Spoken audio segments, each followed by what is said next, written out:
Jelaskan tentang Cupu Manik Astagina jika dikaitkan dengan kehidupan manusia. Ya, Cupu Manik Astagina. Jadi Cupu Manik itu yang memilih itu adalah Puntadewa yang membawa. Puntadewa itu saudara barepnya orang Pandawa. Pandawa itu bukan kok bukan saudara 5 dari kandung itu. Di wayang memang seperti itu. Tapi sebenarnya gambaran piwulang. Puntadewa digambarkan sebagai raja, anak barep. Artinya apa? Kalau besok zaman sudah rame, penduduknya sudah jutaan orang segala macam, bagaimanapun kalau mencari seorang pemimpin, carilah pemimpin yang sudah tua pengalamannya, tua ilmunya, dan tua konsepsinya. Tua ilmunya itu apa? Ya udah, namanya Indonesia itu Sabang sampai Merauke, harus bisa ngomong. Wong Dayak itu kesenangannya apa, orang Papua kesenangannya apa, orang Aceh kesenangannya apa, ya. Lain-lain warna tabiat perilaku tapi satu. Oleh karena itu pemimpin supaya wibawa, tidak materialistis. Puntadewa digambarkan kakinya tidak menginjak ke bumi, pakaiannya tidak seperti kakek ini pakai enggak, sederhana banget gitu. Nah, pusakanya apa? Jamus Kalimosodo. Jamus Kalimosodo itu surat itu aja. Artinya apa? Ilmu pengetahuan yang paripurna di seluruh dunia. Oleh karena itu Jamus Kalimosodo itu selalu dibawa beliau. Tapi suatu saat kalau sudah perang Bratayuda, Jamus Kalimosodo itu dipakai senjata. Jadi kalau musuh ditungi di atasnya kepala kiri, udah lumpuh. Bukan kok ini kertas lalu dung lumpuh, enggak. Artinya apa?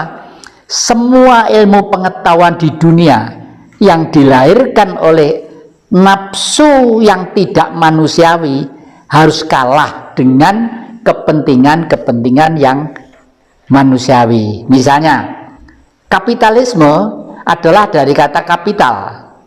Isme adalah paham.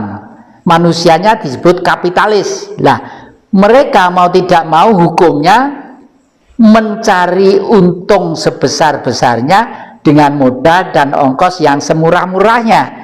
Kalau bisa uang 1.000 hari ini pergi ke pasar, biar 1.000 jadi 1 juta misalnya. Lek perlu agak dalal ya dilakukan lah. Itu jangan sampai di negeri kita.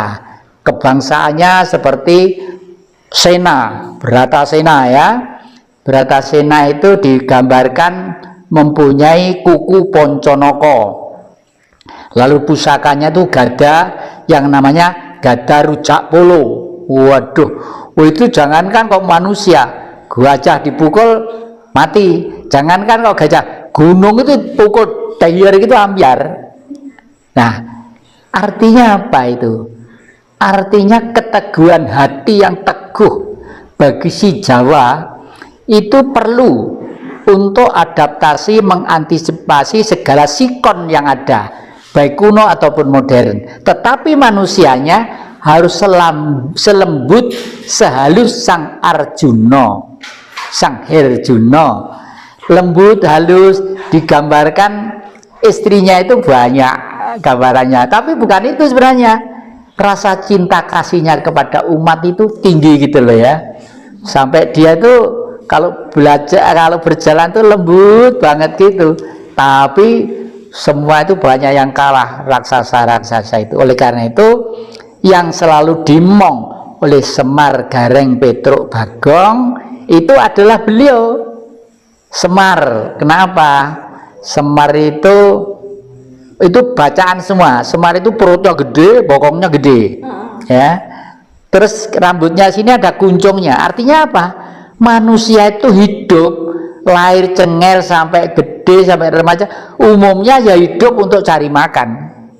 Nah, terus digambarkan seperti Gareng. Kalau diwayang jadi anaknya Semar, hidungnya bulat, tangannya kero, kakinya kencik, kakinya itu jingklang gini ya.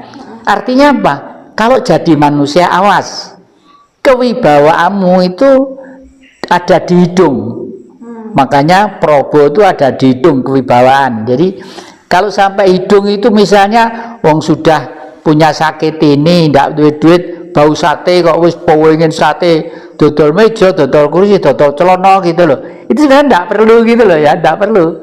Jadi tangan cekot artinya tanganmu bisa berbuat macam-macam, tapi jangan pek pinek barang ilian.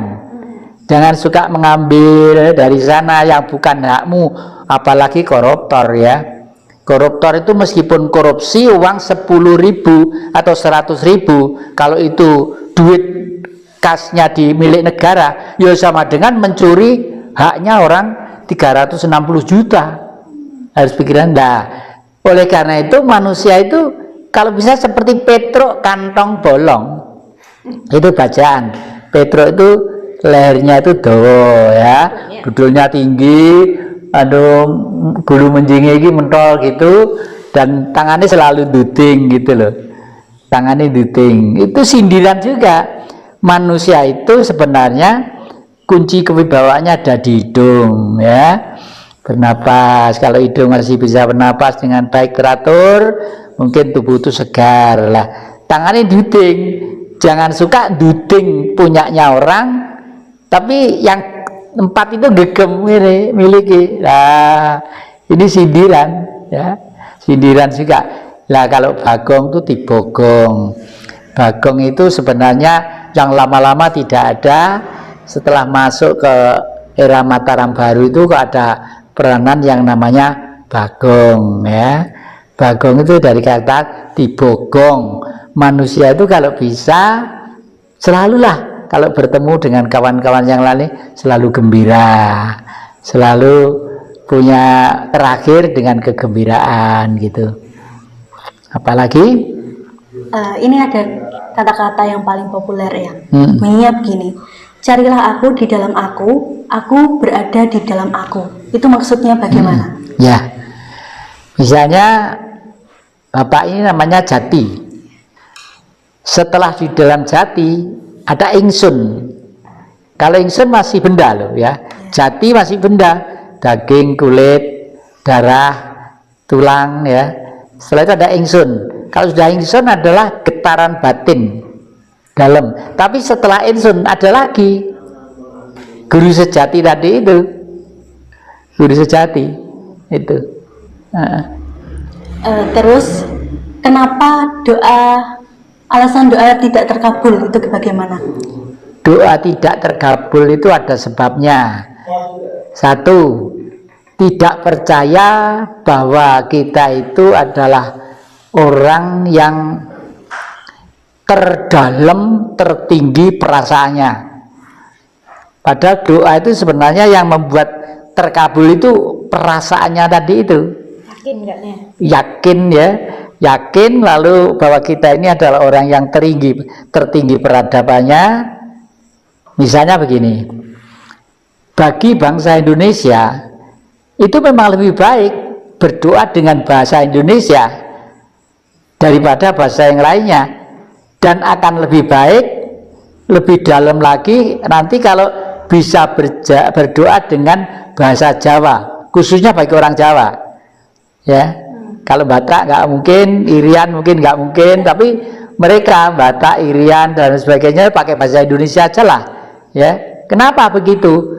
Jepang pakai bahasa Jepang, Cina pakai bahasa Cina, dan lain sebagainya. Lalu mereka kok sukses hidupnya sebagai negara. Kita ini yang sampai sekarang itu boleh kata tidak sukses, betul-betul berbanding terbalik dari cita-cita kemerdekaan dan cita-cita leluhur itu. Sekarang tipsnya membuka mata batin, Eyang. Bagaimana? Membuka mata batin itu ya, satu, mengurangi ambisi untuk mengisi perut. Pokoknya perut itu tidak boleh sampai lapar, tidak boleh sampai tuman terus, ini kudu makan sama ini kudu, tidak usah ya. Pokok makanlah yang tidak merusak jiwa dan raga. Yang memang merusak jiwa itu apa? Ada. Makan makanan sudah orangnya gemuk, kolesterolnya tinggi, suka makan apa ya bangsanya gaje-gaje, bangsa lagi makannya Hah? ya. Banyak lagi makannya. Nah itu aduh, padahal kita harus tahu bahwa makanan itu apa sih? Makanan adalah bentuk sesuatu yang bereaksi kurun waktu sekian ribu tahun dari material yang jernih dan bersih. Saya ulangi ya, jenis makanan adalah bentuk sesuatu benda yang berasal dari material pokok yang bersih dan jernih. Apa itu? Angkasa tadi itu. Angkasa. Makanya di angkasa itu banyak planet-planet, tidak ada sumbernya, tidak ada di sana, tidak ada sumbernya, tidak ada api, tidak ada kompor, tidak ada orang jual beras, jagung, ya nggak ada.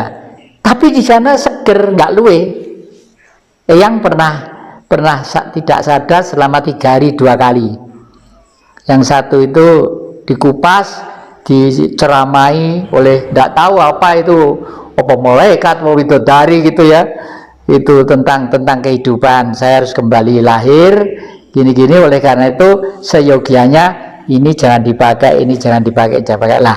Yang kedua tidak sadar kedua 3 hari lagi. Di situ saya agak seneng karena apa? Kakek itu umurnya sekarang sudah mendekati 80 tahun. Artinya apa? Masa yang lalu umumnya rata-rata manusia umurnya 70 tahun. Jadi kakek itu sekarang masih umur 10 tahun seperti anak-anak lagi. Tapi hati-hati loh ya. Karena seperti anak-anak lagi, kalau ada makanan dan minuman juga harus hati-hati loh ya gitu. Bener juga itu. Sekarang tanya sama Mbak Astrid, saya itu makan itu lihat-lihat apa yang dimakan, minum juga begitu. Cuma itu tadi agak pengen ada kopi susu, minum paruan niding sama Astrid gitu, nengonya weteng rasanya gak karu-karuan. Biasanya air putih gitu. Saat tidur roh manusia itu kemana ya? Saat tidur Ya. sebenarnya saraf-saraf ini adalah istirahat. Saraf-saraf itu berjalan sedemikian rupa, mereka itu istirahat. Nah, di dalam istirahat ini yang istirahat kan fisiknya, tapi sukma itu tidak pernah istirahat. Sukma itu tidak pernah tidur, terkecuali kalau misalnya seluruh panca indera dan saraf-saraf itu betul-betul relax full. Kadang-kadang orang tidur lupa segala-galanya itu, tapi sebenarnya masih ada di situ. Kemudian benarkah langit lapis 7 ada di dalam diri manusia? Ya, makrokosmos ke sana langitnya juga ada 7, malah 9 ya. Dalam tubuh manusia juga ada 7 juga ya. Jadi mulai dari rasa lahir tadi, rasa batin, rasa lahir itu perut lapar, haus dan sebagainya. Terus rasanya adalah rasa batin. Rasa batin itu misalnya, waduh ini kiriman suratnya pacar saya kok belum bisa balas, nanti dia marah, itu rasa batin ya. Terus rasa otak itu, wong saya seneng di rumah dicat seperti ini kok catnya sekarang seperti ini, kok rasanya kok tidak enak, itu rasa itu. Lalu ada lagi rasa rumongso. Rasa rumongso itu saya menerima adik-adik, saya mesti sudah mikir ini sempat makan di jalan atau tidak gitu, makanya jauh-jauh treat, ayo tuh tak tuku telo digawe kolok lah, nggak bengi-bengi, jangan sampai adik-adik masuk angin itu ya. Lalu ada kalimat yang bunyinya rasa surasaning rasa ati nompong nggih mergo sira ra padha. Jadi